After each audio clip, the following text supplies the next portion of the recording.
For 60 days, the man sleeping under a freeway overpass had been cursed at, searched by police, and stepped around like trash. On the morning he finally came back, he did not return to his glass tower first.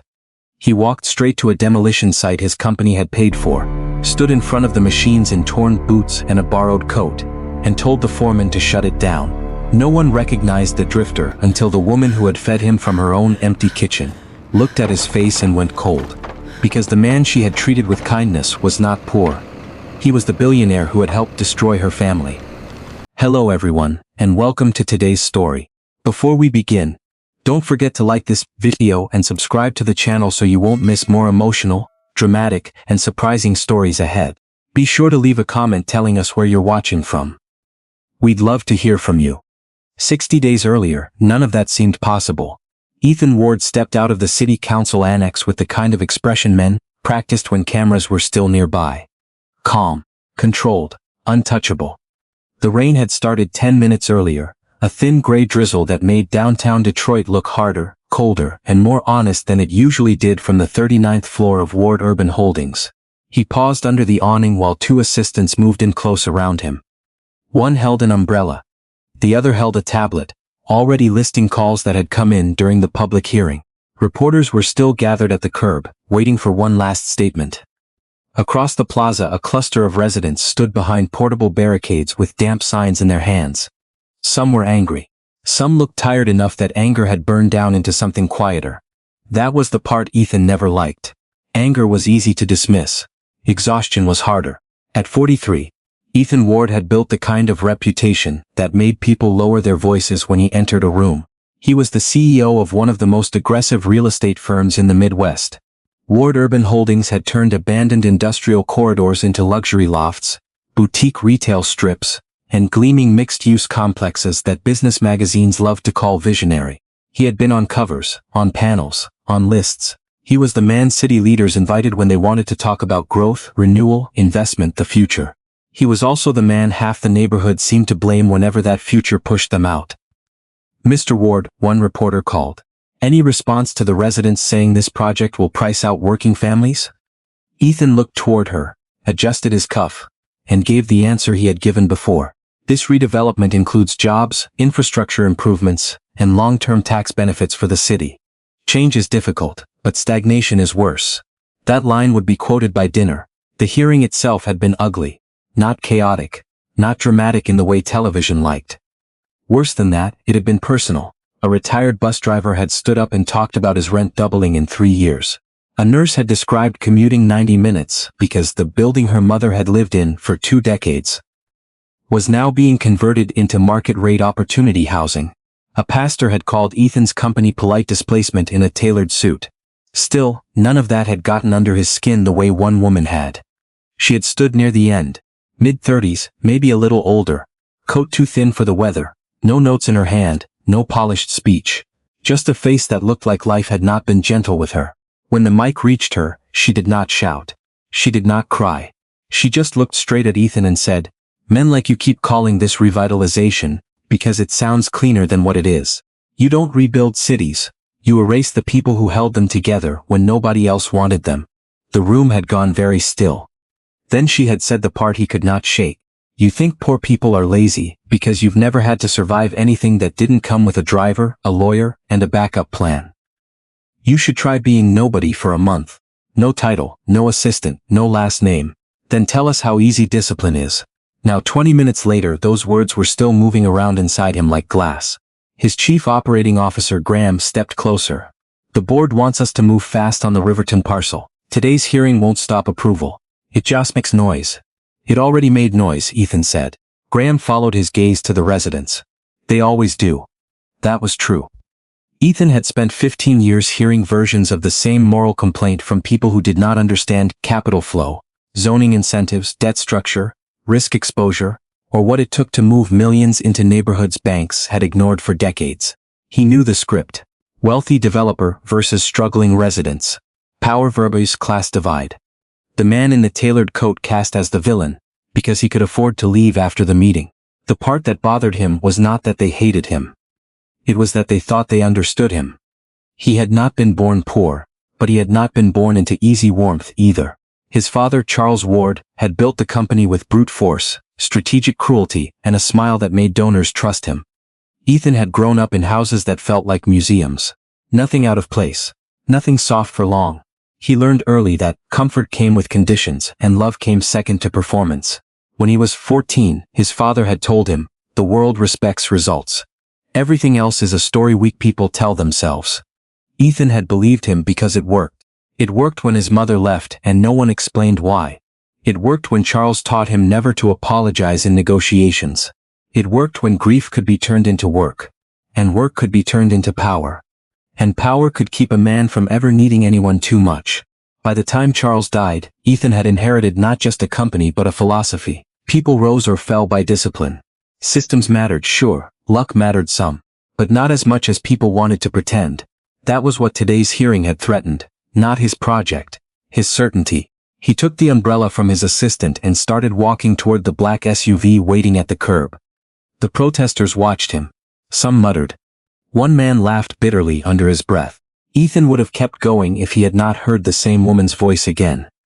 "Of course he's leaving," he turned. She stood near the barricade, one hand wrapped around the soaked cardboard sign at her side. Up close, she looked even more tired than she had inside. Not weak, not broken. Just worn in the way people got when rest had become a rumor. "You got something else to say?" Ethan asked. Graham shifted beside him. But Ethan kept his eyes on her. She met his stare without flinching. "Yeah, I do." She nodded toward the SUV. "You people always talk about personal responsibility from the back seat of a car somebody else warmed up for you." A few people nearby went quiet, waiting. Ethan gave a short, humorless smile. "You think I don't understand hardship because I built something?" "No," she said. "I think you don't understand hardship because you've never once had to live without being Ethan Ward." He took a step closer. Rain tapped against the umbrella, steady and cold. "And you know that for a fact?" She did not answer right away. Then she said, "I know men like you confuse control with wisdom." That's close enough. It hit him harder than it should have. Maybe because she was wrong. Maybe because part of him feared she wasn't. "What's your name?" he asked. She looked surprised by the question. Then guarded. "Why?" "Because you seem very sure of yourself." She let out a breath. "Marisol Bennett." Ethan nodded once, like he was filing it away for later. "Well, Miss Bennett, discipline does matter. Choices do matter. You can hate that, but it doesn't make it false." Her face changed then. Not anger, something sadder. That's what people say when they've never been the one getting priced out of every choice. Then she turned away from him. That should have ended it. It should have become one more bitter exchange outside one more public hearing. But Ethan stood there a second too long, watching her disappear into the crowd. Watching the wet shoulders. The cheap kook. The look of someone who had said something she knew wouldn't change a thing and had said it anyway. Back in the SUV, no one spoke for almost a full minute. The city moved past in wet streaks of brick and glass. Graham was the first to break the silence. "She got to you?" Ethan kept looking out the window. "No. She did." Ethan finally turned. "What she did was repeat a lazy argument I've heard 100 times, that poverty is always somebody else's fault, that systems explain everything, that personal agency means nothing." Graham leaned back, then let it go, but Ethan didn't. By the time the car reached his office tower, the idea had already started forming. It was offensive at first. Absurd, even. Then strangely clean. No assistant. No penthouse. No boardroom. No ward name. Strip away the money, the title, the insulation, and test the argument where no panel moderator could rescue it. If the woman was right, he would know. If she was wrong, he would know that too. And more importantly, he would know it from experience, not theory. A billionaire experiment. Brutal. Real, private. He did not tell Graham. He did not tell the board. He went to the top floor, dismissed his assistant early, and closed himself inside his office as the rain deepened over the city. The room around him looked like what success was supposed to look like. Glass walls, steel lines. Art no one touched. His reflection hovered faintly over the skyline in the darkening window. Expensive, composed, certain. For the first time in years he distrusted that reflection. By 7 that evening he had made 3 calls. One to a private investigator he trusted to build a quiet contingency plan. One to an old security contractor who owed him a favor, and knew how to make a man disappear without involving crime. One to a boutique attorney who specialized in executive protection and non-disclosure. He gave them almost no context. He only said he was taking an extended personal absence. No public statement. No medical event, no family emergency. His COO would run operations for 60 days. If anything truly catastrophic happened, there would be a dead drop number left in a sealed envelope. Otherwise nobody was to find him. The security contractor, a gray-haired former Marine named Nolan Price, came to Ethan's private residence after 10. He walked through the kitchen in muddy boots and looked at the marble island like he found it personally offensive. "This is a terrible idea," Nolan said. "That's not what I asked." "No, but it's still true." He set a canvas bag on the counter. "You asked for clothes nobody would notice, a burner phone with one emergency contact capability, and a cash limit so low it would hurt. That should been my clue you'd lost your mind." Ethan unbuttoned his cuffs. 60 stared at him. "You serious?" "Yes." "Why?" Ethan thought of Marisol Bennett in the rain. Of the hearing room. Of the contempt in that quiet sentence. "You've never had to live without being Ethan Ward." "Because I'm tired of listening to people talk like they know what creates failure," he said. "I want facts," Nolan laughed once. "Not kindly. What you want is a controlled fall." "That's not the same thing." "Maybe not." But Ethan ignored that. Near midnight, he stood alone in his dressing room with the canvas bag open on the bench. Inside were worn jeans, cheap thermal layers, a stained jacket, torn gloves, boots that looked secondhand because they were, and a knit cap with the logo washed almost away. Nolan had added a folding razor, motel soap, and a list of shelters, church basements, meal schedules, transit corridors, and neighborhood boundaries marked in thick black pen. Ethan removed his watch first. Then his wedding band freehand paused over his phone. He had no wife waiting, no children asleep upstairs. No one to explain himself to except the machine of his own life, and that machine would keep running if properly fed. That was the sort of fact that used to comfort him. Tonight it felt colder than usual. He placed his phone in the drawer, then his wallet, then the key card to the private garage, then the thin gold cufflinks his father had worn before him. One by one the objects of his name. Nolan stood by the door, arms folded. "You need one on-street name." Ethan looked up. "Can't call you Ethan, too clean, too memorable." Ethan said nothing for a moment, then Cal. "Cal what?" He thought of giving a false last name. It felt unnecessary. Out there last names were luxuries. "Just Cal." Nolan nodded once. "Fine, Cal." Ethan changed. The clothes hung wrong. Not theatrical, just bad. The boots pinched. The jacket smelled faintly of mildew and old smoke. He caught himself in the mirror and did not see a drifter yet.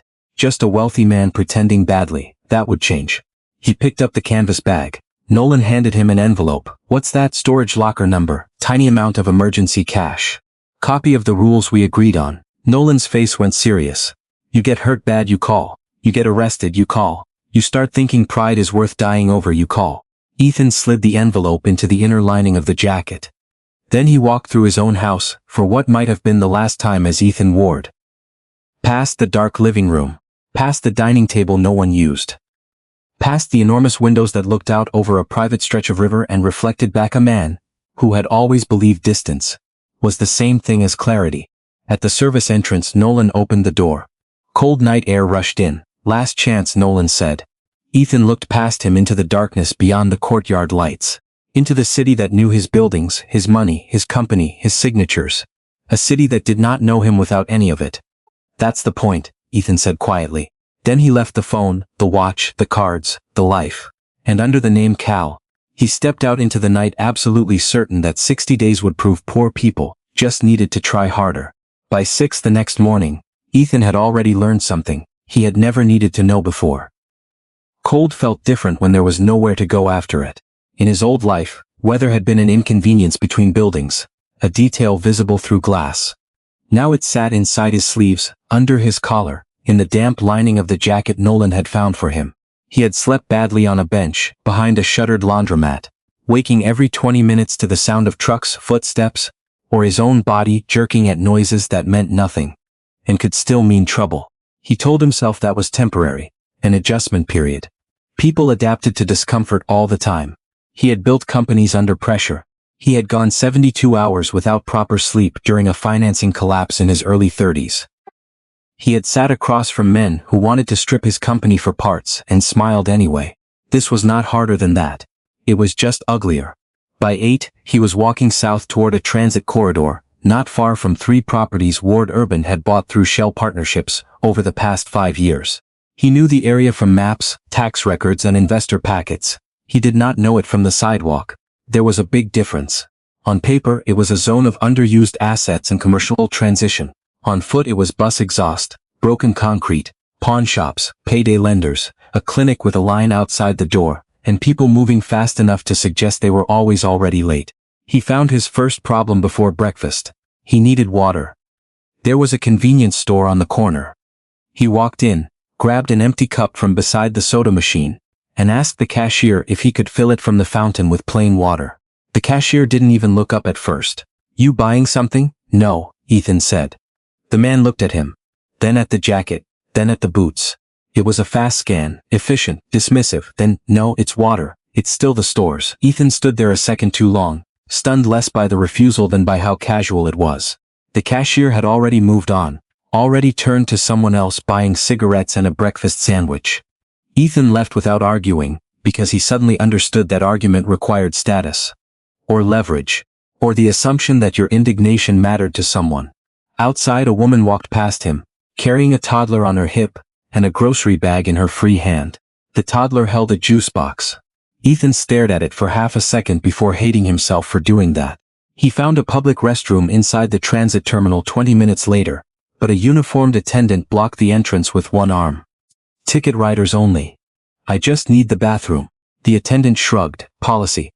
Ethan almost laughed. It came out as something rougher. "You need a bus ticket to use a toilet?" The attendant's face stayed blank. "You need to keep moving." That phrase followed him all day. Keep moving. It was not advice. It was erasure with manners on. By late morning, hunger had started to sharpen him in the wrong way. He had kept only a little emergency cash by design, and even that had felt like cheating. The point was to test his belief honestly. No hidden reserve. No private safety net except the one he could use only if things turned dangerous enough to end the experiment. He had imagined getting work fast. Loading docks, day labor, cleanup. Something hard and immediate. The first contractor trailer asked for ID. The second asked for a phone number and a current address before the supervisor would even come outside. The third didn't ask for anything at all. A man in a neon vest leaned against a fence and looked Ethan over with mild contempt. "You ever pour concrete?" "Yes," Ethan lied. The man smirked because the lie was obvious. Ethan's hands still looked like a man who signed paper for a living, even after one night outside. "No, you haven't. I can lift. I can haul. Can you show up tomorrow?" "Yes." "Where'd you sleep last night?" Ethan said nothing. That was enough. The man waved him off. "I don't hire maybe. I hire stable." Stable. The word landed harder than Ethan expected. In his world, stability had meant portfolio diversification, low debt exposure, good legal insulation. Here it meant something much simpler. An address. A phone. A shower. A place where another man believed you would still exist in the morning. By noon, the city had turned mean in small ways. Not dramatic, just grinding. He sat on a low wall near a bus stop and watched people glance at him, then past him. He was not physically threatened, not yet. He was simply no longer a person anyone expected to know. Invisible people were everywhere once he had become one of them. A church van pulled into a side lot across the street just after 1. 3 men in worn coats started moving toward it, before Ethan understood what it was. He followed on instinct. Volunteers handed out foam containers with rice, beans and slices of overcooked sausage. Nobody smiled too much, nobody made speeches. It was fast, tired work, necessary. When the volunteer reached him, she said, "You got your own fork?" He didn't. She gave him one from a paper box and moved on. He sat on the curb and ate too fast. The food was lukewarm and salty, and better than anything he had tasted in weeks, which made no sense because he had eaten sea bass and saffron risotto less than 48 hours earlier. Hunger did that. It stripped pleasure down to function and made function feel holy. "You'll puke if you keep going like that." Ethan looked up. A black man in his 50s stood a few feet away with a gray beard and a Detroit Lions beanie pulled low over one eye. He held his own foam container like someone who knew exactly how long he needed to make it last. "I'm fine," Ethan said. The man snorted. "That's your first lie. There'll be more." He sat down beside Ethan without asking. Another man joined him a moment later, thinner, jittery, with a scar running from his left ear to the corner of his jaw. "New?" the second man asked. "That obvious?" The beanie man nodded. "You still look offended. That wears off." They did not ask for his story. That surprised him. In his old life, everyone wanted context, background, positioning. Here, biography seemed less important than whether he knew the rules. "You sleep alone, you sleep light," the first man said. "You keep your shoes on if you got shoes worth keeping. Don't flash cash. Don't tell anybody where you got anything. Don't take food from somebody twitching too hard. And if somebody says move, you move. What if there's nowhere to move to? Ethan asked. The scarred man gave him a look that was almost pity. Then you learn that ain't your decision. Their names were Leon and Darnell. They told him where a shelter line formed after dark, and which block to avoid after midnight, if he didn't want to get rolled for the jacket and boots. They told him what cops usually ignored, and what made them stop. They told him which storefront had an outdoor spigot around back if he wanted water before the owner locked the alley gate. None of it was dramatic. None of it sounded like the language of moral failure. It sounded like people teaching survival because survival had become a set the housed world did not want to see. That night, Ethan tried the shelter line. He got there late. By the time he reached the front, the worker behind the folding table was already shaking her head. No beds left. What about mats? No mats left either. He stared at her. So that's it? She looked tired enough to be hollow. That's it for tonight. It started raining again around 10. Not hard. Just enough to ruin what little warmth remained in the city. Ethan ended up under an overpass with 7 other people, and a shopping cart tipped onto its side to block the wind. A man coughed for an hour straight. Somewhere nearby, a woman cried in her sleep and then denied it when someone asked if she was okay. Ethan lay awake on cardboard that smelled like mildew and oil and tried one last time to frame all of it inside his old belief system. Temporary setbacks, poor planning, bad choices, weak impulse control. He reached for those explanations the way a drowning man reached for anything floating, but they did not fit the day. Not the water, not the bathroom, not the job rejections, not the line outside the clinic, not the shelter running out of space before dark. Not the way Leon had split half his bread with Darnell without making a show of it. Not the way people looked at him and decided, in less than a second, that he did not count enough to inconvenience themselves. He slept maybe 2 hours. On the 7th day, he was sitting near the transit corridor again, colder, dirtier and angrier than he had expected to become so quickly. He had not shaved. His throat hurt. The cheap boots had rubbed 2 raw places into his heels. His stomach felt both empty and sour at once. A bus hissed to a stop. A wave of people spilled out, each carrying somewhere to be. Most of them passed him without a glance. Then one woman stopped. She was carrying a faded canvas tote and wearing a dark coat with a broken button near the collar. She looked at him directly, not with pity, not with fear, just directly, like she was checking whether someone was still in there. Ethan lifted his head. She studied his face for one quiet second and asked, "Do you still remember your name?" And for reasons he could not explain, that question hit harder than hunger ever had. Ethan stared at the woman as if she had asked him something impossible. Around them, buses groaned, brakes hissed, people hurried past with coffee cups and backpacks and lunch bags, and none of them slowed down. But she stood still. She did not wave a bill in front of him. She did not throw a warning at him about getting a job. She just waited. He cleared his throat. "Why would you ask me that?" The woman shifted the canvas tote higher on her shoulder. She looked tired in the way some people did when life had been expensive for too long. There were faint shadows under her eyes. Her hair was pulled back without much care. Her coat had been mended at one sleeve with thread that did not quite match. But her face was steady, not soft, not hard, just steady. "Because sometimes people disappear before they die," she said. "And after a while they stop answering to anything." Ethan almost said something sharp. Reflex, pride. The last scraps of himself trying to stand up straight. But the truth was, he had almost answered with the wrong name. He had almost said Ethan. Then stopped because Ethan Ward did not belong here. Ethan Ward had warm elevators and polished conference tables, and men who called him sir. The person sitting on the bench in a wet jacket and cheap boots was supposed to be Cal. He said it a second late. Cal. She studied him for another moment as if she knew that hesitation meant something. Then she nodded once. "All right, Cal." That was it. No speech, no judgment. She reached into the tote and pulled out a paper bag folded over at the top. Then she set it beside him on the bench. "There's a sandwich in there," she said. "Turkey, I think, and clean socks. They're men's large. Might be close enough." "Why?" "Because your feet are wet," she said plainly. "And because if you're going to stay out here, wet socks will tear you up faster than hunger." He looked at the bag, then back at her. "I can't pay you." She gave a tired little breath that was not quite a laugh. "That's good, because I'm not selling it." He did not touch the bag yet. That surprised her. He could see it in the way her brows pulled together just a little. Most people in his position probably would have grabbed it instantly. But Ethan was still trapped inside the strange humiliation of receiving something from someone who clearly did not have much to spare. "You shouldn't give away what you need," he said. The woman tilted her head. "You think I packed socks for myself?" That shut him up. She reached into the tote again and took out a torn piece of receipt paper with an address written on the back. "There's a public shower at St. Luke's Annex. Open from 6 to 9 in the morning if the volunteer shows up on time. If not, closer to 7:30. Depends on the day." She handed him the paper. "The hot water runs out." Ethan took it slowly. "You do this often?" "No." "Then why me?" Her face changed, but only slightly. Not enough for most people to notice. Enough for him to see there was something behind her answer before she gave it. "Because I'm tired of watching people get treated like trash, just because they ran out of money before they ran out of breath." Then she stepped back. For some reason, that made panic flicker through him.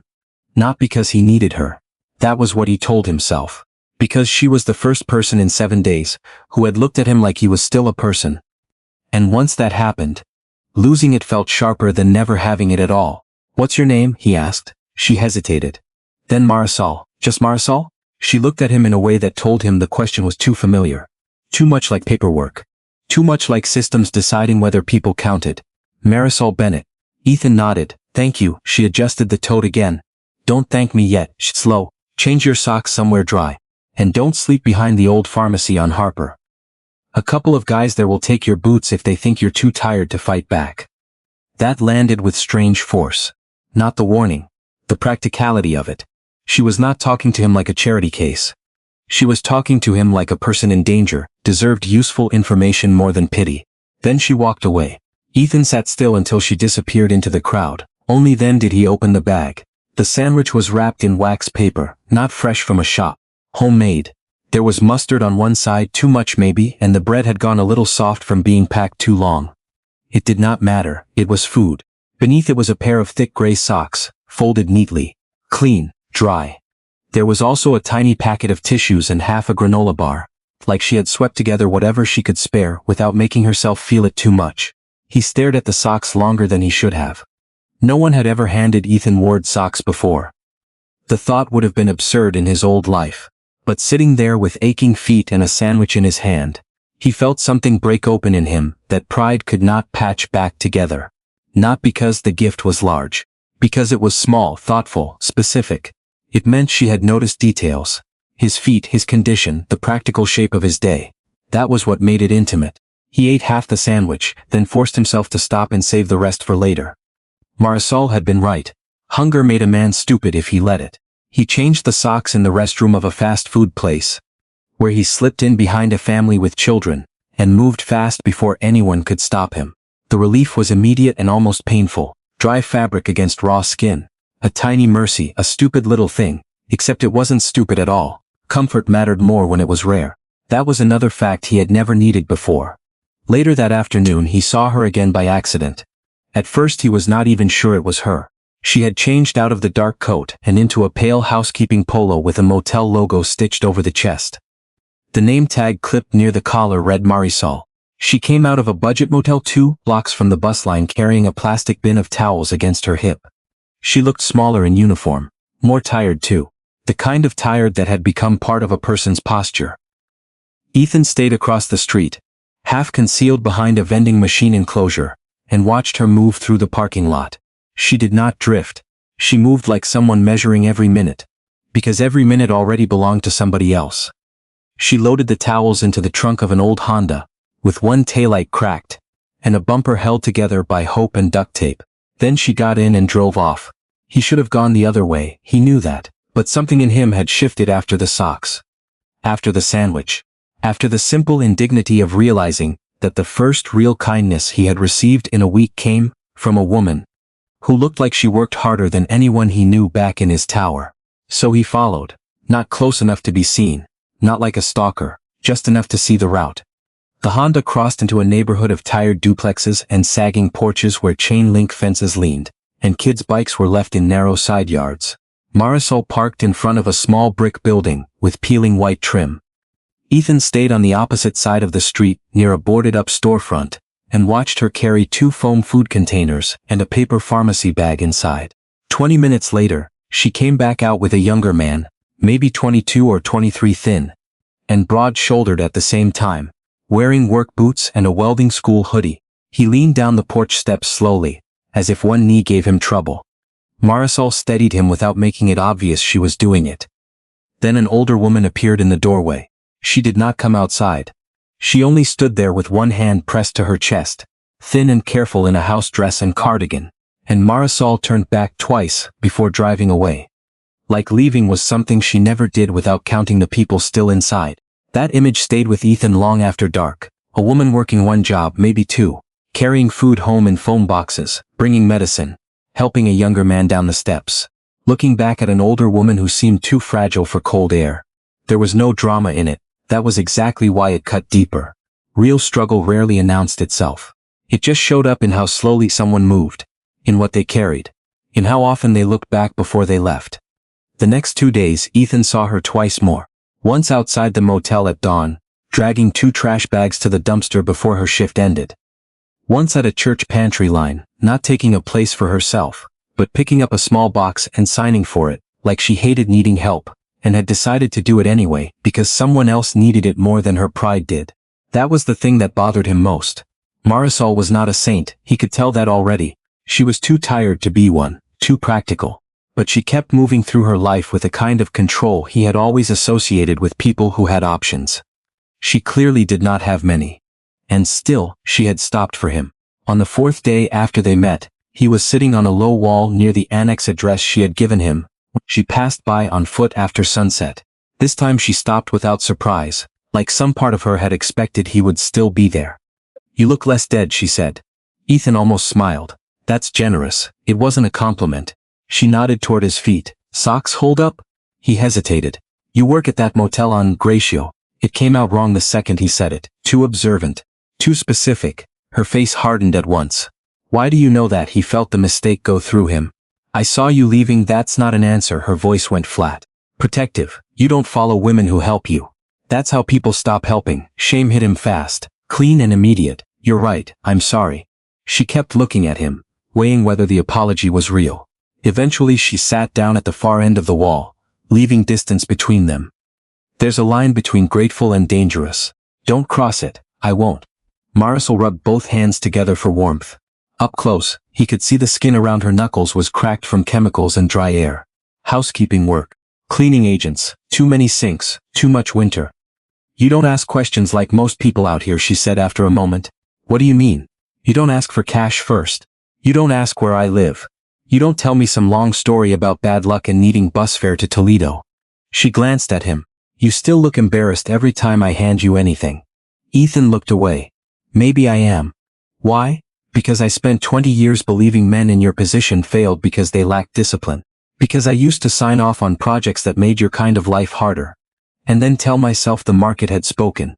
Because my name means power in rooms that probably ruin people you love." Instead he said, "Because I'm not used to needing help." Marisol was quiet for a moment. Nobody is. That answer sat between them longer than either of them spoke. Then she reached into her tote and pulled out an envelope, creased and overhandled, the paper gone soft at the corners. She opened it halfway, checked something inside and slid it back again. Ethan caught the logo before she did. Not Ward Urban Holdings exactly, older than that. One of the subsidiary property companies his father had used years ago before the rebrand. Ward Civic Residential. He knew the mark because he had seen it on archived acquisition files and old letterhead in storage. No one outside the company remembered it now. But Marisol did. Her mouth tightened the second she looked down and saw the logo showing. She shoved the envelope deeper into the tote like it carried a smell she hated. Then she stood. "You should eat before it gets colder," she said. He looked from the bag to her face and felt a strange chill go through him that had nothing to do with weather. "What is that?" he asked quietly. Marisol's eyes went hard in a way he had not seen before. "Something from people who like to call theft redevelopment." Then she turned and walked away, leaving Ethan on the wall with a half-finished sentence in his throat and the old Ward logo burning in his mind, like a warning he should have understood sooner. The cold came harder after that conversation. Not because the temperature dropped. Because something inside Ethan had shifted, and he could not push it back into place. The name on that envelope stayed with him all night. Ward Civic Residential. An older arm of the company. One his father had used during expansion years when paperwork moved fast and oversight moved slow. He had not thought about it in years. Now it followed him into sleep, into the ache in his bones, into the thin line between hunger and irritation that had started to define his days. The next morning he woke before sunrise under the overpass, his back stiff and his throat raw. Darnell was already gone. Leon sat a few feet away, sipping something from a paper cup, watching traffic like it might eventually explain something. "You look like you've been thinking too much," Leon said. Ethan rubbed his face. "Maybe I have." Leon snorted. "That'll do it. Thinking sesh out here." Ethan almost asked him what he meant, but stopped. He was starting to understand that questions were a kind of currency, too. You didn't spend them unless you had to. Instead he stood stretched slowly and tested his feet. The socks Marisol had given him were still dry, still intact. That small fact mattered more than it should have. He moved toward the alley Leon had mentioned, the one with the outdoor spigot. A few others were already there, taking turns rinsing their hands, their faces, whatever they could manage without drawing too much attention. No one talked much. The water was cold enough to hurt, but it woke him fully. As he wiped his face with the sleeve of his jacket, he caught his reflection in a cracked piece of mirror leaning against the wall. It startled him again. Not because he looked unrecognizable, because he was starting to recognize this version too quickly. That scared him more. By mid-morning he had made another attempt at day labor. This time he found a demolition crew working behind a fenced-off strip mall. Not one of his projects, smaller, independent, the kind of job his company might absorb later once it became profitable enough to matter. He waited near the gate until a supervisor stepped out. "I can work," Ethan said. "Anything you need." The supervisor looked him over with the same quick calculation Ethan was starting to hate. "You got gloves? No? Steel toes?" Ethan looked down at his boots. They were not. The man shook his head. "Insurance won't cover it. Come back when you got the right gear, I can lift. I'll sign whatever. You don't sign anything if you ain't covered." The man cut him off, cruel. "Just final. Move along." That was the part Ethan hadn't factored in. Not just effort, not just willingness. Barriers layered on top of each other, requirements that made sense on paper and locked people out in practice. He walked away slower this time. Not angry, not yet. Just aware of something he didn't have a name for. A pattern maybe. A system that filtered people before they ever reached the part where hard work mattered. He found Marisol again that evening. She was at the church basement this time, standing near a folding table, where volunteers handed out paper cups of coffee and small containers of soup. She was not working there officially. Just helping. Moving with quiet efficiency, stacking lids, wiping spills, guiding people through the line so it kept moving. Ethan stayed back at first. Watching her here was different than watching her outside the motel. Here people spoke to her. Not with reverence, not with pity. With familiarity, with trust. A man with shaking hands handed her his empty cup without looking. And she took it like it was the most normal thing in the world. An older woman leaned in to whisper something, and Marisol nodded, serious, focused, like whatever was said mattered. She wasn't just surviving, she was holding things together. That realization sat heavy in his chest. He waited until the line thinned before stepping forward. When she saw him she didn't smile. But she didn't look away either. "You're still here," she said. "So are you." "That's different," she replied, handing him a cup. Ethan took the coffee. It was weak and too hot, but it grounded him in a way he hadn't expected. "What you said yesterday about redevelopment." Marisol's expression shifted. "Not defensive." "What about it?" "That envelope," he said carefully. "It's from an old property company. Ward Civic Residential." Her eyes sharpened instantly. "You know it?" Ethan felt the danger in that question. Not physical, something deeper. One wrong word and he would lose whatever fragile space existed between them.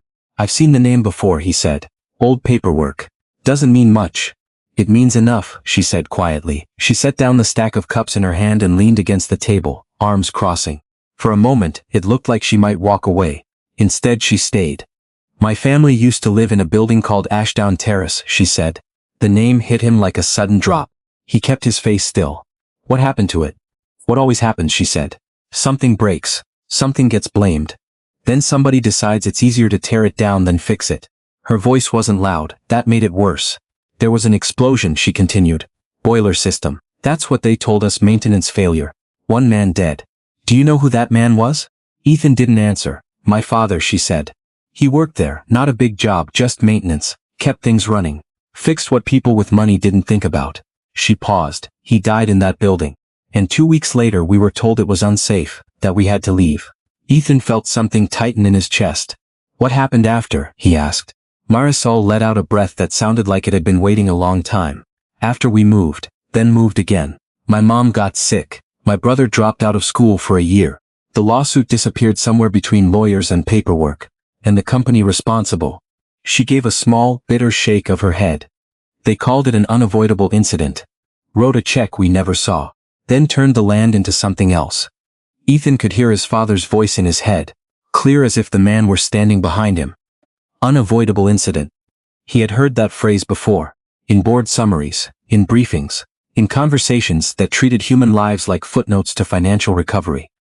You ever think it wasn't an accident? Ethan asked quietly. Marisol looked at him like the question itself was dangerous. I think it doesn't matter what I think, she said. What matters is what they could prove. And we couldn't prove anything. Her fingers tightened slightly against her arms. My dad kept records, she added after a moment. Maintenance logs, notes. He said something wasn't right before it happened. Said he wasn't signing off on a report that didn't match what he saw. Ethan's pulse picked up. What happened to those records? Marisol's mouth pressed into a thin line. They disappeared. Same as everything else that might have helped. For a second, neither of them spoke. Around them, people moved through the basement, collecting food, finding seats, warming their hands. The world continued. It always did. Ethan stared down into his cup, watching the surface of the coffee tremble slightly in his grip. He had come into this thinking he understood systems. Thinking he could step outside his own life for 60 days, and confirm what he already believed. Now he was standing in a church basement, listening to a woman describe a tragedy tied to a company name his family had once used. And he could not tell where belief ended and reality began.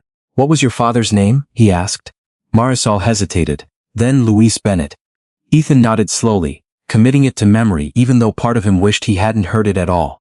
Because once something had a name, it became harder to ignore. Marisol pushed off the table. You should eat before they close up, she said, as if the conversation had not just shifted something fundamental. Ethan looked at her. That envelope, you still have it? She froze, for just a second. Then she turned, eyes narrowing slightly. Why? Because if there's anything left from that time, he said carefully.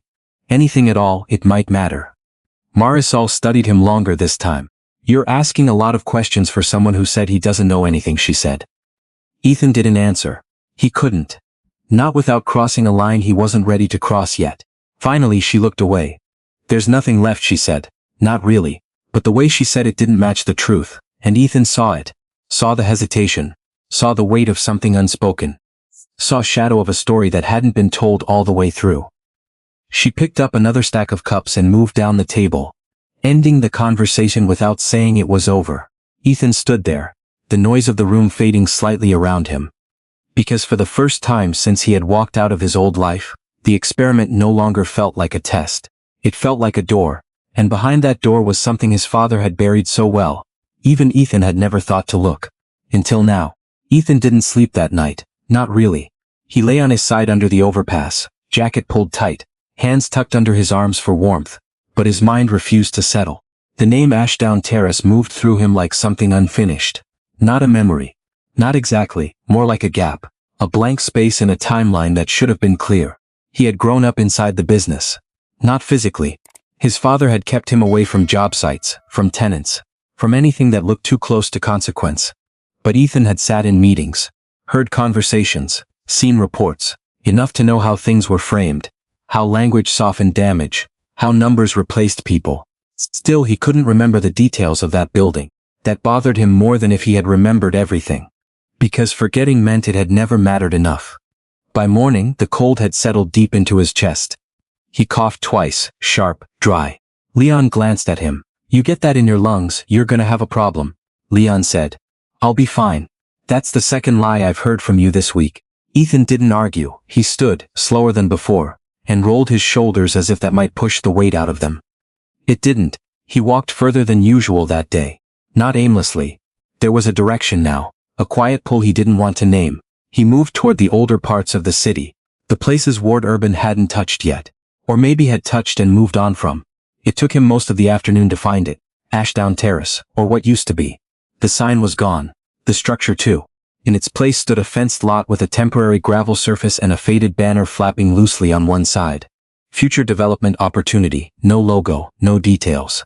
Just enough to tell people something was coming. Ethan stood across the street for a long time, trying to match this empty space to anything in his memory. Nothing came. No board discussion, no strategy meeting, no mention of a fatal accident tied to a property that should have triggered audits, investigations, insurance escalations. Nothing. That silence felt louder than any accusation. He crossed the street slowly and moved along the edge of the fence. The metal rattled slightly under his fingers. The ground inside was uneven. Broken concrete, patches of dirt, fragments of something that used to be structure. He crouched near one corner where the fence dipped slightly, close enough to see into the lot more clearly. That's when he noticed the plaque. Small, almost hidden. Mounted low on a remaining piece of brick near the back edge. He stepped closer, pushing through a gap in the fence that had been bent open just enough for someone determined. The plaque was weathered, the metal dulled. But the engraving was still visible. Louise Bennett. For a moment Ethan didn't move, didn't breathe. The name was there.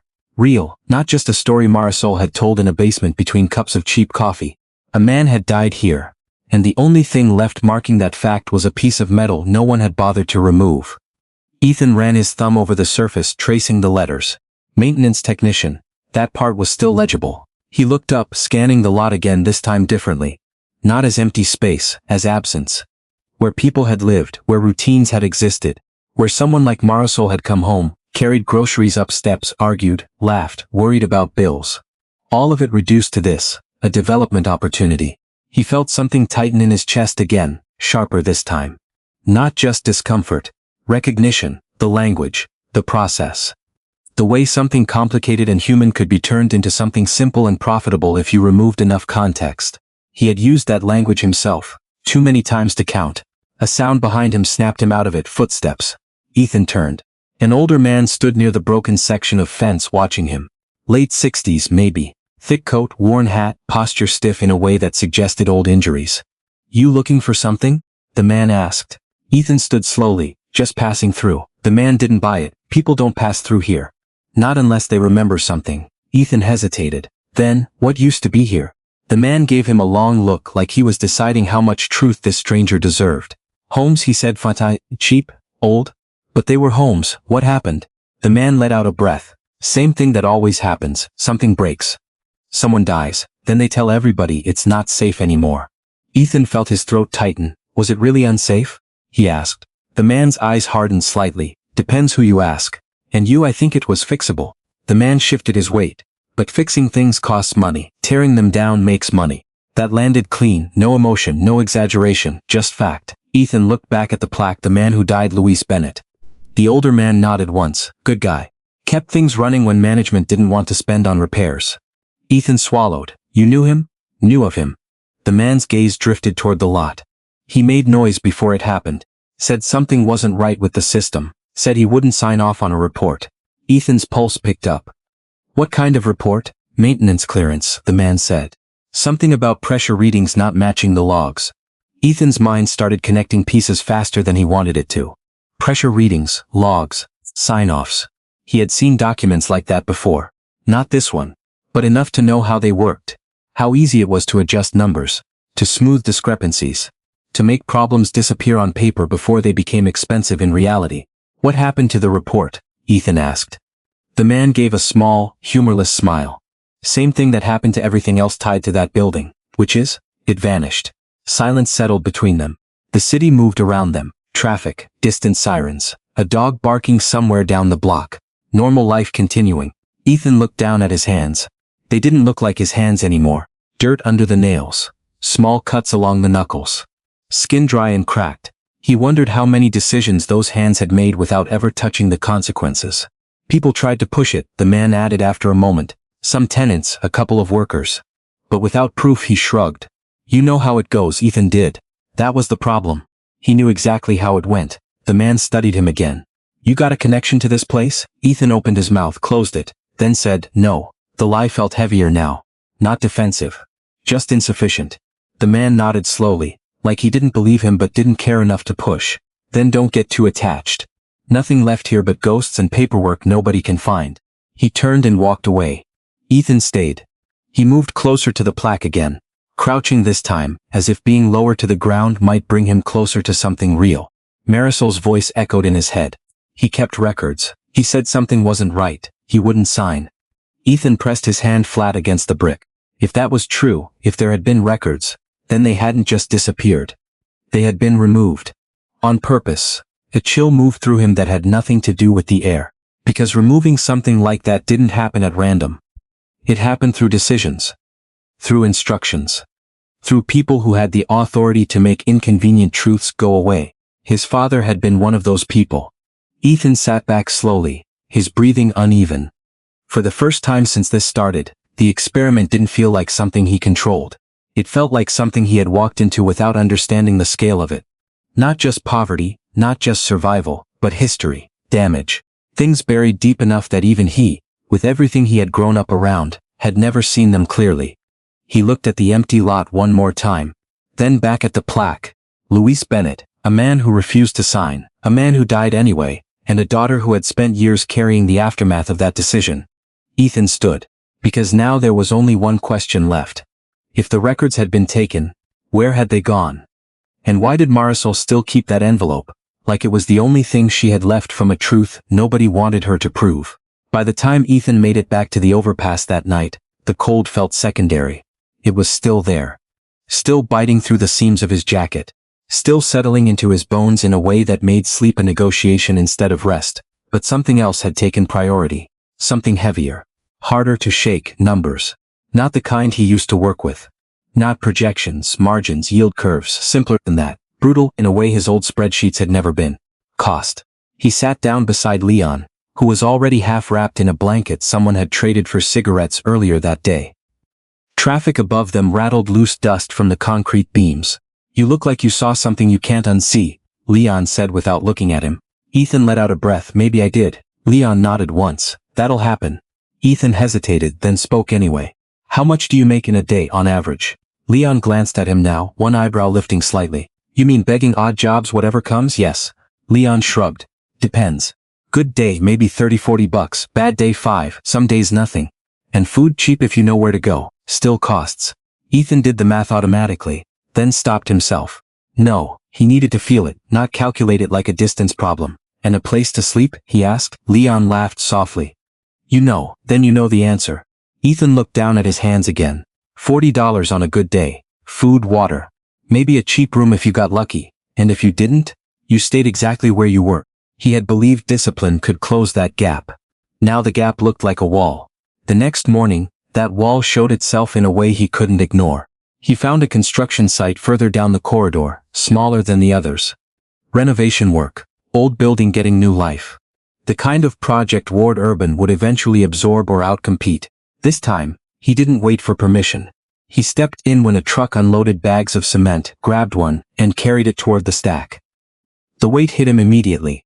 He adjusted, forced his shoulders into it, moved again, another bag, then another. A man shouted something at him. He ignored it. For the next few hours he worked, no questions. No breaks, just lifting, stacking, moving. His back burned. His hands tore where the rough material scraped skin already worn thin. Sweat soaked through the jacket despite the cold. He kept going. Because this was what he had believed. Work harder, push through, earn your way out. By midday the supervisor finally walked over. You're not on the list, he said. Ethan didn't stop. I'm working, you're not hired, I can be. The man shook his head. You don't got clearance. No paperwork, no liability coverage. Ethan set down the bag and faced him. Then pay me cash for what I've done. The supervisor gave him a flat look. For what? Ethan blinked. I've been working for hours. Without permission, the man replied. That's on you. Something in Ethan snapped slightly. Not loud, not dramatic, just a quiet break in the logic he had carried his whole life. That's not right. The supervisor shrugged. Neither is a lot of things. Then he turned and walked away. Ethan stood there, hands raw, body shaking from exertion, and realized something simple. He had done everything he believed in. He had shown up. He had worked harder than anyone had asked him to. He had taken initiative. And it meant nothing. Not because he failed. Because the system around him didn't recognize his effort as valid. He walked away slowly. Not angry in the way he used to get angry. This was different. More dangerous. By the time he found Marisol that evening, he looked worse than he had in days. More exhausted. Something in his posture had shifted too, less control, less certainty. She noticed immediately. She asked. He held up his hands, the skin was split in places, red, swollen. Work, he said. She frowned. Where, doesn't matter. It does if they did that to you and didn't pay you. Ethan let out a short breath. They didn't. Marisol went still. You worked and they didn't pay you? I wasn't on the list, no paperwork, no coverage. Her jaw tightened slightly. Not surprised. Just confirming something she already knew. Yeah, she said, that sounds about right. Ethan shook his head. I did everything right. Marisol looked at him carefully. No, she said quietly. You did everything you were told. Works. That hit harder than the cold ever had. She reached into her bag and pulled out a small first aid kit. Worn, nearly empty. Sit, she said. He hesitated. She didn't repeat herself. He sat. She cleaned his hands with slow, practiced movements. Not gentle, but careful. The kind of care that came from doing this before. Too many times. You can't just walk onto a site, she said. They'll use you if they can. Then pretend you were never there. That's illegal. She gave him a look. So is a lot of things. Ethan watched her hands as she wrapped a strip of gauze around his palm. You ever report it? He asked. She almost smiled. Not kindly. Report it to who? He didn't have an answer. She finished wrapping his hand and sat back slightly. For people like you, she said, not looking at him. The system works most of the time. So when it doesn't, it feels like something broke. She finally met his eyes. For people like us, it's the other way around. That stayed with him. Not just the words. The way she said us. He didn't belong in that word. Not really. And yet, sitting there with torn hands and no money and nowhere to go, part of him understood why she used it. Marisol, he said slowly, that building, Ashdown Terrace. Her expression shifted immediately. What about it? I went there. Her body eyed to see it. She looked away for a moment. Then back at him. There's nothing there, I know. He hesitated. There's a plaque. Something flickered across her face. You saw it, yes. Silence stretched between them. I talked to someone. Ethan continued. He said your father tried to report something before it happened. Marisol's jaw tightened again. A lot of people said a lot of things back then. But you believe it, Ethan said. She didn't answer right away. Then quietly, I believe my father didn't lie. That was enough. Ethan leaned forward slightly. If he kept records, if something didn't match, then there might still be proof. Marisol shook her head. We looked. My mom looked. Lawyers looked. There was nothing. But you still kept that envelope. Her eyes snapped back to his. You noticed too much, she said, because it matters. She stared at him for a long moment. Then she exhaled slowly. There was something, she said. Not much. Not enough to prove anything on its picked. What? Marisol hesitated. Then my dad kept a copy of one log, just one. Said it didn't match what they were asking him to sign. Ethan felt the ground shift under him. Where is it? Marisol didn't answer. Not right away. When she did, her voice was lower. My mom kept it. Locked it away after everything happened. Ethan leaned closer. Do you still have it? Marisol looked at him like she was seeing him for the first time. Not as a drifter, not as someone she helped, as someone asking the kind of questions that came with consequences. Why do you care, she asked. Ethan opened his mouth. Closed it. Because the truth would break everything. Because the lie was getting harder to hold. Because for the first time in his life, he wasn't sure which version of himself was the real one anymore. Finally he said, because if that log is real, then what happened to your father wasn't just an accident. Marisol held his gaze, and something shifted. Not trust, not yet, but something close to it. There's more than just the log, she said slowly. Ethan's heart skipped. What do you mean? Marisol reached into her bag, pulled out the envelope. This time she didn't hide the logo. She looked down at it for a second, then back at him. My mom never opened the box he kept everything in, she said. She couldn't. Ethan felt his chest tighten. What box? Marisol's voice dropped even lower, a metal one. He kept it hidden before he died. Ethan leaned in, and now? Marisol met his eyes. It's still there. And for the first time since this began, Ethan understood something clearly. This wasn't just about proving a belief anymore. This was about uncovering something his own family had buried. Something that could change everything. Or destroy it. And standing in front of him was the only person who could lead him to it. Ethan didn't sleep that night, not really. He lay on his side under the overpass, staring at the cracks in the concrete above him, replaying Marisol's words over and over again. A metal box. Hidden, never opened. It wasn't just evidence, it was time frozen, waiting. And if what she said was true, then whatever was inside that box had survived everything his father had buried. By morning the city felt louder than usual. Or maybe it was just him. He found Marisol where he expected, outside the side entrance of the motel, finishing her shift. Her shoulders sagged in a way that said she hadn't rested either. For a moment he hesitated. Then he stepped forward. Marisol. She turned, took him in, his face, his hands. Something unreadable flickered behind her eyes. You look like you made a decision, she said. I did. I want to see the box. That landed between them, not softly. Marisol crossed her arms, not defensive, but steady. It's not mine to show, I understand, do you? She asked. Because this isn't just some file or record. That's my father's last piece of truth. My mother's last reason not to fall apart completely. Ethan nodded slowly. I know. No, she said quietly, you don't. He didn't argue, he couldn't, because she was right. What that box meant to her, he had only just begun to understand.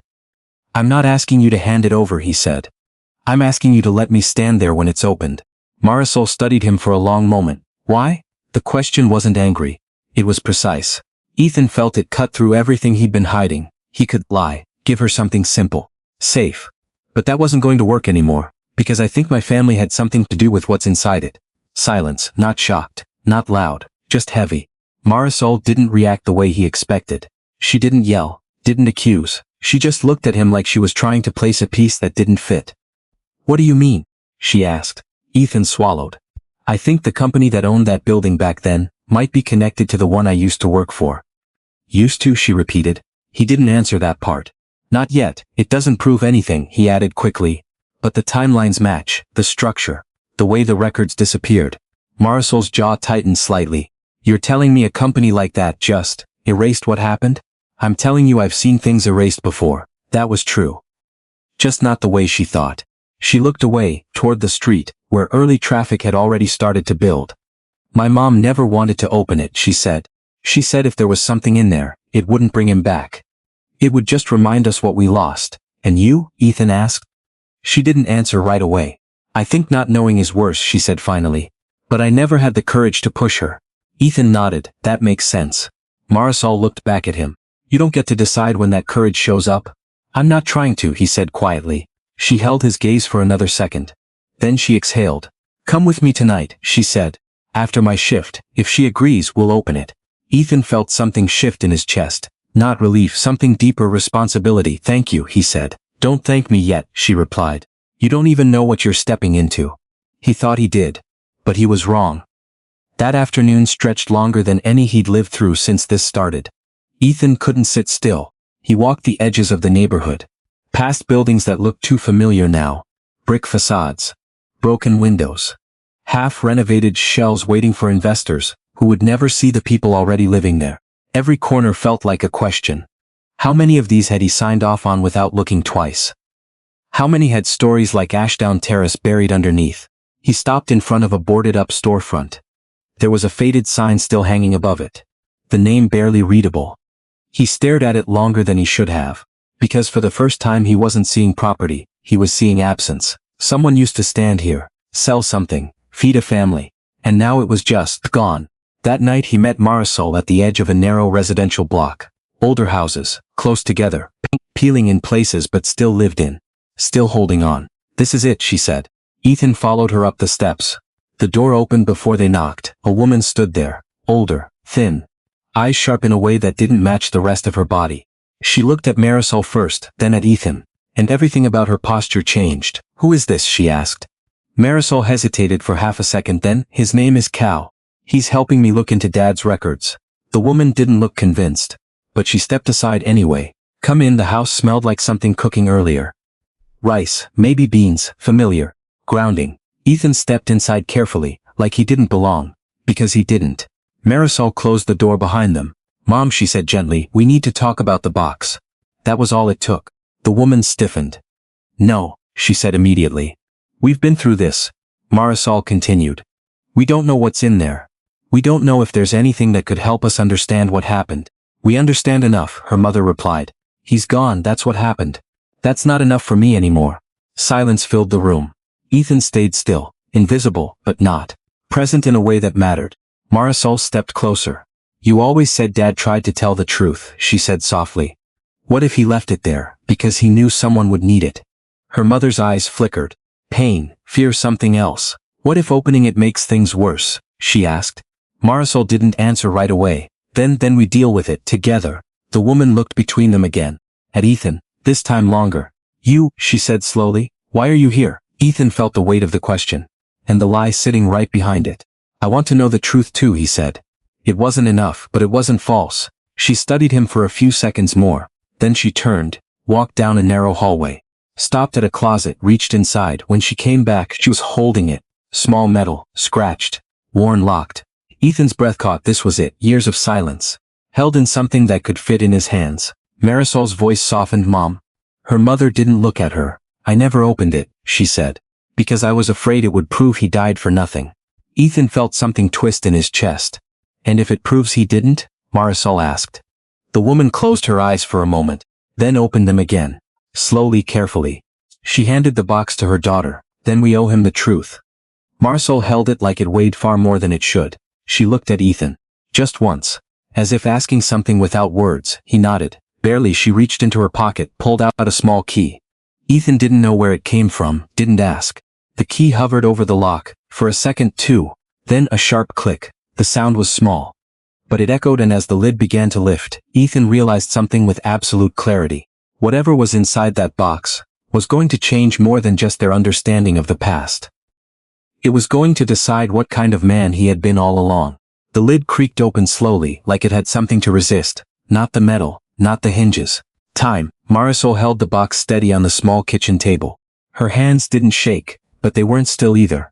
There was tension in her fingers, in her shoulders, in the way she leaned forward just enough to commit, but not enough to rush it. Her mother stood behind her, one hand resting lightly on the back of the chair, like she needed something to hold on to. Ethan didn't move. He barely breathed. Inside the box there wasn't much. At first glance it looked almost disappointing. A stack of papers, folded, some yellowed at the edges, a small USB drive. And beneath it all, a thin black notebook with a cracked spine. No dramatic evidence, no obvious smoking gun, just records. Marisol reached in first. She picked up the top sheet and unfolded it. Her eyes moved across the page, then slowed, then stopped. What is it? Her mother asked.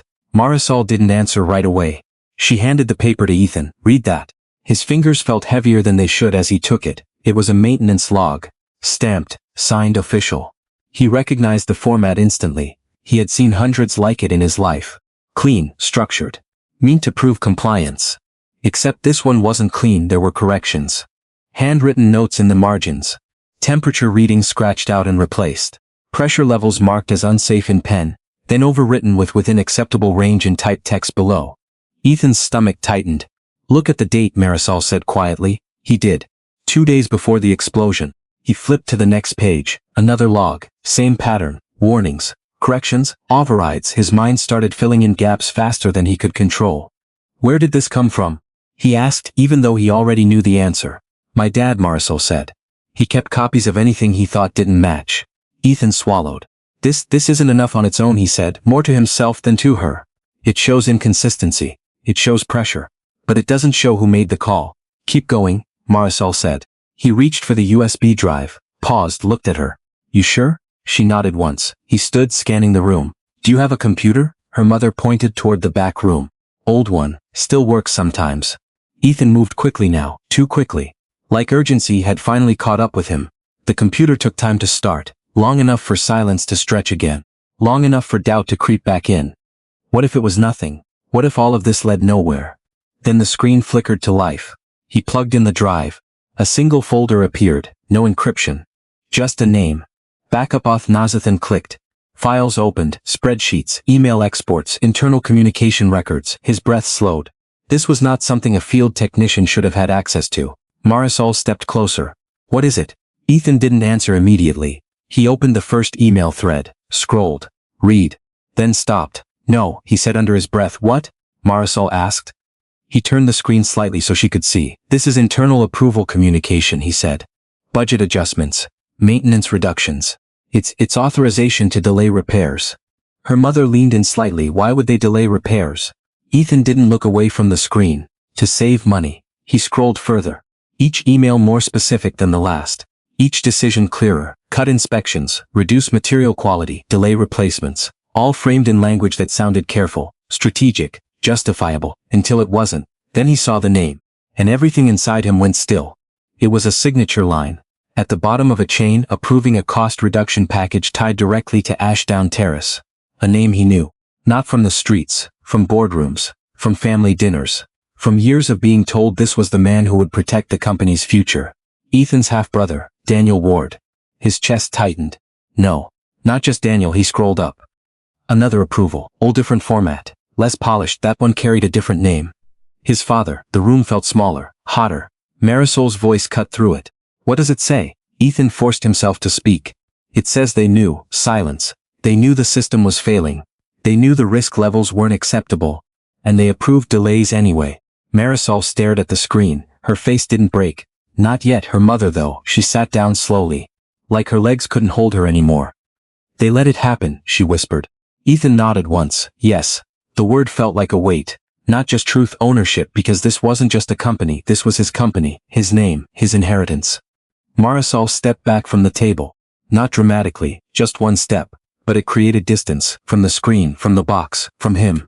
You said you worked for a company like this, she said. Ethan closed his eyes for a second. Here it was. The moment he had been avoiding since the beginning. The moment where the lie stopped protecting him. I didn't just work for them, he said quietly. Marisol didn't blink.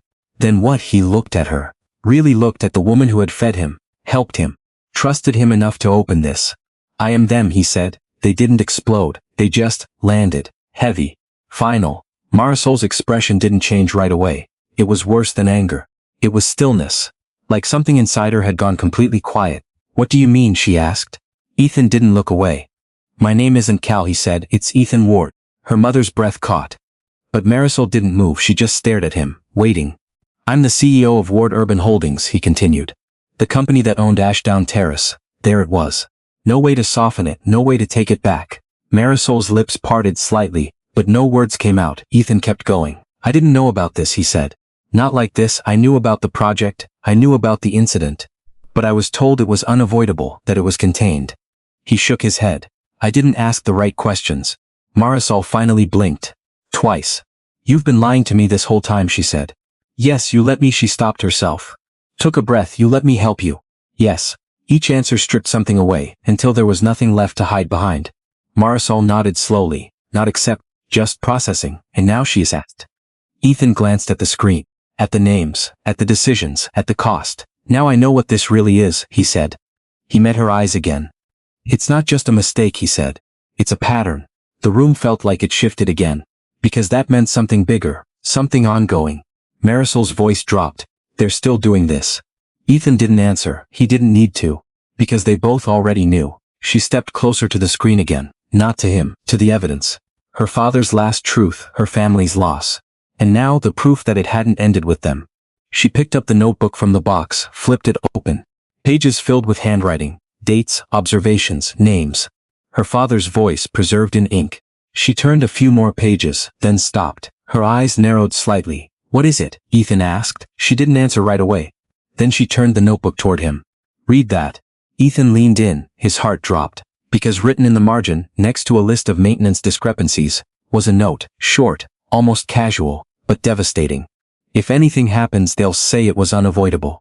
But I heard them say this building is just the first. There's a church block next. Ethan's breath caught. Church block. He knew that phrase, because he had seen it recently. In a project briefing, a redevelopment plan. Scheduled to begin within weeks. Marisol's voice was barely above a whisper. They're going to do it again. Ethan closed his eyes. And in that moment, the experiment ended. Not because 60 days were up, but because the question he had started with no longer mattered.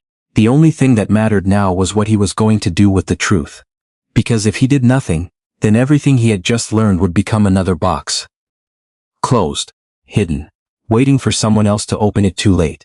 The room didn't explode, no shouting, no glass breaking, no dramatic collapse. It was quieter than that, which made it worse. Marisol stood there, still holding the notebook. Her fingers pressing into the worn edges, like she needed something solid to keep her from drifting. Her mother hadn't moved from the chair. She stared at the table, not the screen, not Ethan. Like her body had chosen one point it could handle and refused everything else. Ethan didn't step closer. He knew better. There was a distance now that wasn't physical. It had weight, history, A kind of gravity that didn't let you just cross it because you wanted to. You should leave, Marisol said. Her voice was calm, too calm. I will, he said, after we talk about what comes next. That was the wrong sentence. Marisol's eyes snapped up. What comes next? She repeated. You think there's a next step we just plan out together? I think they're about to do this again, Ethan said. And if we don't act, she cut in. The word hit harder than anything she could have shouted. Ethan stopped, because she was right. There was no we yet. Not after what he had just said. You don't get to stand on this side of it, she continued. Not after lying to me every day. Not after letting me feed you, help you, trust you. Her voice cracked, just once. But it was enough. Ethan felt it land. I know, he said quietly. No you don't, she shot back. Because for you, this is still something you can walk away from. You go back to your life, your tower, your money, your name. She stepped closer now. And I'm supposed to what? Partner with you? Fix your mess for you? Ethan didn't move. Didn't defend. Because there was nothing to defend. You're right, he said. That stopped her for half a second. I don't get to stand here like I'm part of this solution yet, he continued. But I also don't get to walk away from it. Her eyes searched his face, looking for something. Anything. And what does that even mean? She asked. It means I don't get to hide behind what I didn't know anymore, he said. And I don't get to solve this with money. A bitter laugh escaped her. That's convenient. It's not convenient, he said. It's the only thing that makes this real. Silence again. Not empty this time. Tight. Charged. Marisol looked down at the notebook, then at the screen, then back at him. They're going to demolish that block, she said. The church, the houses around it. That's where my mom's staying now. I know, Ethan said, her eyes sharpened. How do you know? He hesitated, then told the truth. Because I approved the early stage budget for it 3 months ago. That landed differently, slower, deeper. Marisol didn't step back this time. She just stared. She said, no. This is happening right now. Yes. And you signed off on it. I did. There was no way around it. No way to soften it. Her mother finally spoke. Quiet, fragile, then why are you here? Ethan turned to her. Because that question mattered, more than anything else in the room. Because I didn't know what I was signing, he said. Not really. Not like this. That's not an answer, she said. He nodded. I know. He took a breath. I came out here to prove something, he said. That people like you were where you are because of choices. Because of discipline. Because of effort. Marisol's expression didn't change. And she asked. And I was wrong, he said. Simple, direct, no speech, no performance, just that. Her mother watched him carefully now. You learned that by pretending to be one of us? She asked. No, Ethan said. I learned it by failing at it. That shifted something, small but real. I thought if I worked hard enough out here I could climb back up, he continued. I thought the system would recognize effort, reward it. He shook his head slightly. It doesn't. Not without access. Not without identity. Not without the things people like me take for granted. Marisol crossed her arms. And now what? You've had your lesson? Now I have a responsibility. That word hung there, heavy. Marisol didn't reject it this time. But she didn't accept it either. Responsibility looks different depending on who's saying it, she said. I know. Do you? She asked. Ethan met her eyes. I'm about to lose everything, he said. That got her attention, not sympathy. Focus. What do you mean? If I stop that project publicly, he said, and release those documents, I'm not just exposing the company. I'm exposing my family, my brother, my father's legacy, and, she said, and I lose control, he answered, of the company, of the board, maybe everything. Marisol didn't react the way he expected. She didn't soften. Didn't say it was too much. She just said, so? Ethan almost let out a breath that sounded like a laugh. Because that was the difference. For him, it was everything. For her, it was just what needed to happen. That's the point, he said quietly. It has to cost me something real. Otherwise it's just another version of the same thing. Marisol studied him again. Longer this time. You're saying you're willing to burn your own house down, she said. If it was built on this? He replied yes. Another silence. Then she shook her head slightly. You still don't get it. Ethan frowned. Then tell me, this isn't about your house, she said. It's about ours. That landed. Because she was right again. It's about the people who are about to lose everything, she continued. The ones who don't get a second chance. The ones who don't get to learn and come back better. Ethan nodded slowly. I know. No, she said again. You're starting to. She turned away, walked toward the window, looked out at the dark street. My mom can't move again, she said. Not like that, not after everything. Ethan stepped closer this time. Carefully. What do you need? He asked. She didn't answer immediately. Then proof, she said. Not just for us. For everyone. You have it. She shook her head. We have pieces enough to hurt us. Not enough to protect us. Ethan understood. They'll bury it, she said. Or spin it. Or drag it out until no one cares. Not if it's public, he said. She turned back to him. And you're going to do that? Yes, how? Ethan hesitated. Because this was the part where there was no clean path. I go back. He said. I access everything. Internal records. Full archives. I pull everything connected to Ashdown Terrace. To the church project. To the cost-cutting approvals. And then I release it. Marisol watched him closely. And your brother? Ethan's jaw tightened. He'll fight it, he said. Call it a breakdown, a PR stunt. Try to shut me down before I can move, can he? Ethan didn't answer right away. Then yes, he said. That was the truth. The room went quiet again. Because now it wasn't just about what needed to be done. It was about whether it was even possible. Marisol looked down at the box again. Then back at him. If you go back, she said slowly, you don't get to come back here the same way. Ethan understood. No more hiding, he said. No more pretending, she added. He nodded. No more second chances if you mess this up, she finished. That one stayed in the air. Because it was real. Because she meant it. Ethan held her gaze. I won't, she didn't respond. Didn't say she believed him, didn't say she didn't, she just stepped back, creating space again. But not as much as before. Then go, she said. Ethan turned toward the door, stopped, looked back once, at her, at the box, at everything he had broken and everything he might still fix. Marisol, he said. She didn't answer. But she didn't look away either. I'm not asking you to trust me, he said. I'm asking you to hold me accountable. Her expression didn't change. Don't worry, she said quietly. I will, Ethan nodded. Then he walked out back into the cold, back into a life he no longer recognized. And for the first time since this began, he wasn't wondering if he would survive the streets. He was wondering if he would survive what he was about to do next. Because somewhere between the boardroom and the overpass, he had crossed a line. And there was no going back. Marisol stood at the podium with the metal box open beside her, and the copied logs spread across the table like a wound no one could close again. Reporters shouted questions. Camera lights flashed. Men in suits from Ward Urban stood near the back with faces gone pale and tight. Ethan was there too, but not at the microphone, not in front. Not where he would have stood a year earlier. He stayed 2 steps behind and slightly to the side, exactly where he belonged. Marisol did not look at him when she began. She talked about Ashdown Terrace first. About the boiler warnings. About the maintenance logs her father had refused to sign. About the explosion that killed him, and the paperwork that called it unavoidable. Then she held up the email chain, the approvals, the cost cuts, the deliberate delays.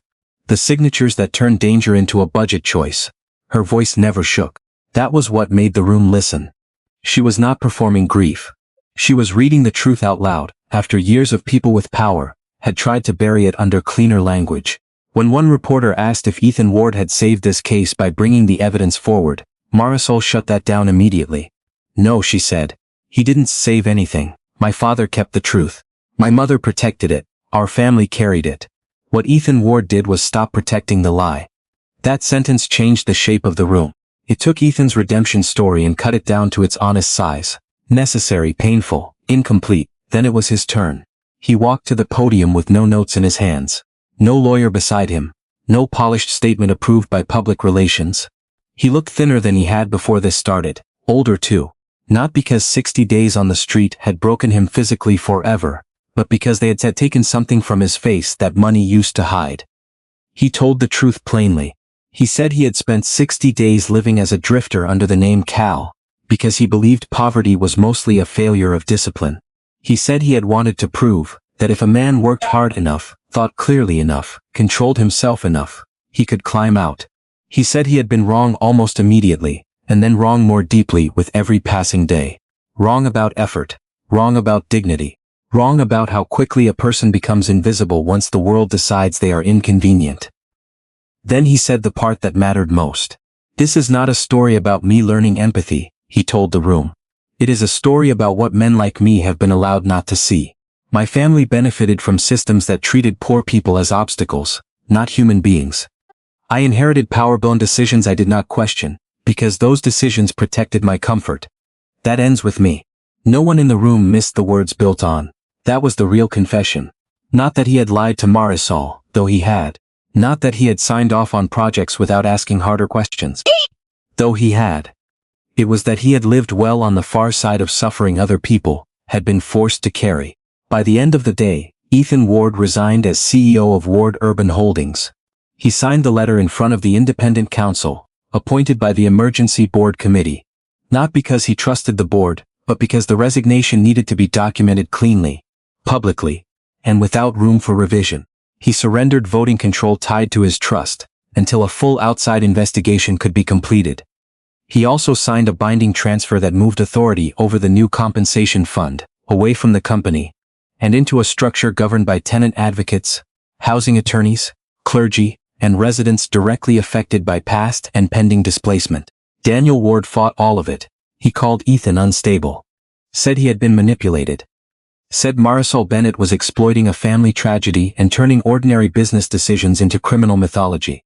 He said the company was being hijacked by guilt and spectacle. Then the rest of the archive came out. Not just the Ashdown Terrace records. Other delayed repairs. Other shell entities. Other pressure emails. Not always criminal, sometimes just cruel. Sometimes just strategic in the way wealthy people use that word when they want distance from the damage. It was enough. Enough for civil investigators. Enough for regulators. Enough for the board to stop pretending Daniel's anger came from principle instead of fear. The church block demolition was halted under court order within 72 hours. The residents who had already been handed relocation notices were told those notices were void pending review. The land, once the legal mess was sorted through, did not become another mixed-use monument to extracted value. It became something smaller. Less glamorous, more useful. A housing cooperative with capped rents, and a legal resource center on the ground floor where tenants could get actual help before they were already drowning. It did not fix the city. It did not erase what had happened. But it changed what happened next for the people who would have lost everything if no one had interrupted the machine. Ethan sold 3 properties outright to fund the first round of restitution. Not symbolic assets, not luxury toys he could easily replace. Real holdings tied directly to expansion years. He no longer wanted to call success. He liquidated them below what his advisors would have recommended, because speed mattered more than optimization. That was another new lesson. Sometimes, doing the right thing meant accepting less money and less control, and doing it now, before the moment closed. Months later, when the first checks went out and the first legal clinic opened its doors, his name was nowhere on the wall. That had been Marisol's condition. No foundations named after you, she had told him early on. No silver-plated redemption, he had agreed. That was the only kind of agreement she would accept from him now. Specific, enforceable, free of poetry. He found his mother in late October in a small town outside Traverse City, living under a different last name in a rented house, with a vegetable garden gone to seed for the season. The meeting was not cinematic. She did not open the door and burst into tears. He did not fall apart in her arms. Life rarely gave back what had been taken in that neatest shape. She opened the door. She recognized him immediately, and for a second the years between them seemed to stand in the doorway too. "I know why you left," he said after they sat down. She looked at him for a long time before answering. "No, you know part of it."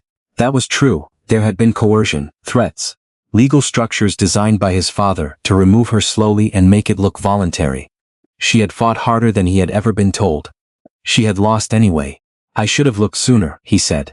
"You were a child," she replied. "I wasn't a child for all of it." That was the part she did not soften. She nodded once, accepting the truth of that too. They did not leave the afternoon healed, but when he stood to go, she walked him to the door. That for them was not nothing. Marisol never became his employee.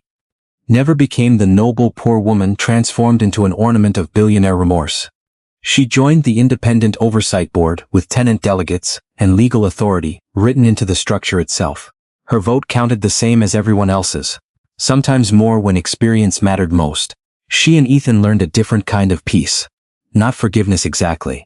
Not in the easy way stories sometimes fake. What existed between them was narrower and more honest than that. She believed him only when his actions held. He understood that trust was no longer a feeling he deserved. It was a discipline he had to live under. Several months later, Ethan stood in the back of a crowded community room, while folding chairs scraped over worn tile. And people argued over repairs, childcare space, transit access, and whether the new co-op bylaws needed stronger language around succession rights.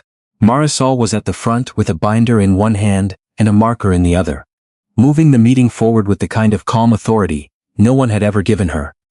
but she had earned anyway. No one introduced Ethan, no one thanked him. A few people glanced at him, most didn't. They were there for housing, not for him. For the first time in his life, being outside the center of the room did not feel like punishment. It felt accurate. He leaned against the back wall and watched Marisol listen to an elderly tenant explain why the word affordable meant nothing. Unless it stayed true 10 years from now. Marisol nodded, wrote the concern down, and asked the next question. Sharp. Focused, human. Ethan looked around the room and understood something he had missed for most of his life. Respect was not supposed to flow upward toward power. It was supposed to move outward, toward people. Especially the ones the world found easiest to overlook. That was the thing he had nearly lost before he ever knew he needed it. Not status, not money, not control, his humanity. And the woman who had every reason to despise him, had not handed it back to him like a gift. She had forced him to earn the right to rebuild a life worthy of it. When the meeting finally broke, Marisol gathered her papers, and glanced once toward the back of the room. Their eyes met for only a second. She didn't smile much, neither did he. But she gave one small nod before turning back to a tenant with another question. He nodded too. Then he stayed where he was. Just another man helping stack chairs after the room emptied. And for the first time in his life, that felt exactly right. If this story stayed with you, tell me what part hit you the hardest. Share it with someone who might need it. And stay with the channel for more stories that remind us what really matters, when the money and titles fall away.